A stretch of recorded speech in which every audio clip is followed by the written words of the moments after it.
While we have you in the neighborhood, make sure to ask a parent or guardian if you can hit that like and subscribe button so you'll know about all the fun geeky stories from Geeky Jr. as they come out.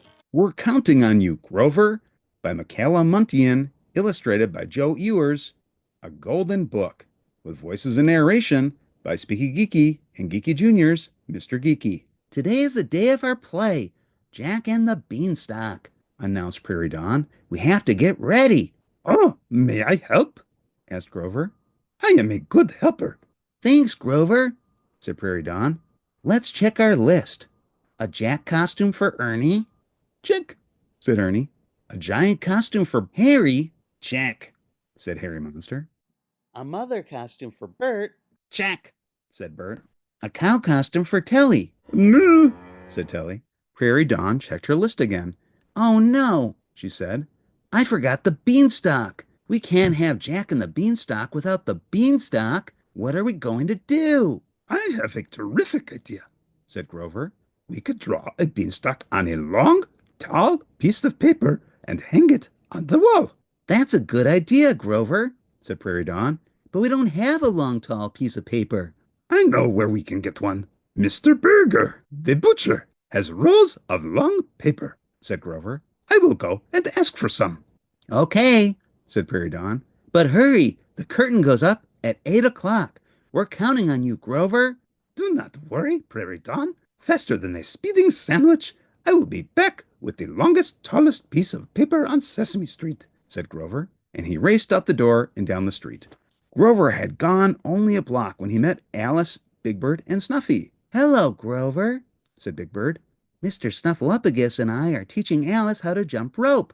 Would you like to help us? I would like to, said Grover, but I am in a big hurry. This will only take a minute, said Big Bird. We need someone to turn the other end of the rope so I can show Alice how to jump. All right, said Grover, but only for a minute. It took much longer than a minute for Alice to learn how to jump rope, but she finally got the hang of it. Thank you, Grover, said Big Bird. You are a big help. No problem, said Grover, but he knew there would be a problem if he did not hurry. He had to get to the butcher's shop to get that long, tall piece of paper for Prairie Dawn. Grover ran as fast as his furry blue legs could carry him. As he rounded a corner, he ran smack into Cookie Monster carrying a big bag of groceries. Oh my goodness, cried Grover. I am so sorry. Me sorry too, said Cookie Monster as he watched his oranges roll down the sidewalk. A can of beans rolled into the gutter and a bag of cookies lay at his feet. Do not worry, I will pick everything up, said Grover. But I'm afraid your cookies are crunched. No matter, said Cookie Monster. Cookie crumbs just as good as cookies. Grover scurried after the oranges and picked up the can of beans from the gutter. This bag is torn, said Cookie Monster. How me carry home groceries? Do not worry. I, Grover, will help you carry your groceries home, he said. And so Grover walked home with Cookie Monster. Back on Sesame Street, Grover saw a crowd gathered on the sidewalk. I will just take one quick look, he thought.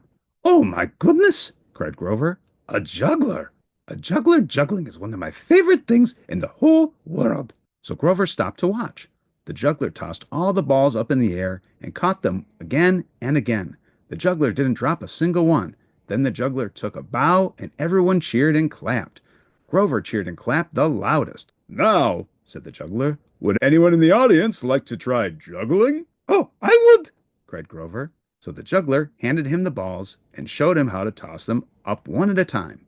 The first few times, Grover dropped the balls. Don't worry, the juggler said. Juggling takes a lot of practice. Try again. So Grover tried, and he finally juggled 2 balls at once without dropping them. Yay! Cheered the crowd. Grover took a bow. Just then, Grover heard someone call his name. I'm over here, Grover, cried Elmo from the steps of 123 Sesame Street. Look at my new game. It is called Jax. Will you please play with me? Jax, cried Grover. Jax, Jack and the Beanstalk. Beanstalk paper. Oh my goodness.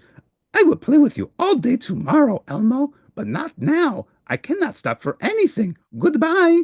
Goodbye, called Elmo as he watched Grover race away. Grover ran the 3 blocks to the butcher's shop. When he reached the door, he pulled on the handle, but nothing happened. It is locked. gasped Grover. Then he read the sign on the door. Closed? Oh, no! He cried. I need a long, tall piece of paper that is inside the store, and I am outside the store with a big closed sign on the door. He peered sadly through the window, but Mr. Burger had gone home. Sometimes it is not easy being a helpful monster, Grover said with a sigh.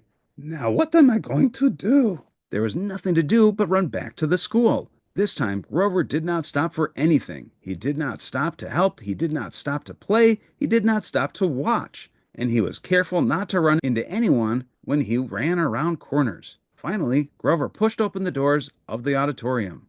Jack, you foolish boy, how could you sell our cow for 3 beans? He heard Bert say. As Bert tossed the beans aside, Grover tiptoed in. Then he crept behind the stage, where Prairie Dawn was watching the play. What happened, Grover? Prairie asked when she saw him. We waited and waited for you. Oh, so many things happened, Grover said, panting. First, I helped Big Bird turn the jump rope. Then I ran into Cookie Monster. And then I stopped to watch a juggler, Grover said. When I finally got to the butcher shop, it was closed. But we were counting on you, said Prairie Dawn. Oh, I am so sorry that I did not get that long, tall piece of paper. Now, there is no Beanstalk for the play, Grover cried. Take a look, said Prairie Dawn. Grover peeked out onto the stage and saw a beanstalk. The leaves were painted on many little pieces of paper, taped and stapled and stuck together.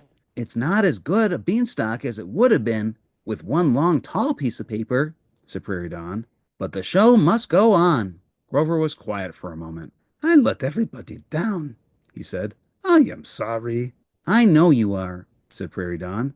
Will you ever let me help with a play again? Grover asked.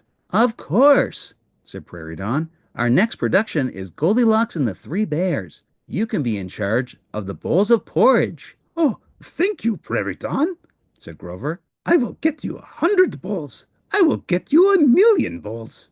3 will be enough, said Prairie Dawn. All right, said Grover. I will get you 1 big bowl, 1 medium-sized bowl, and 1 baby bowl. This is 1 monster you can count on from now on.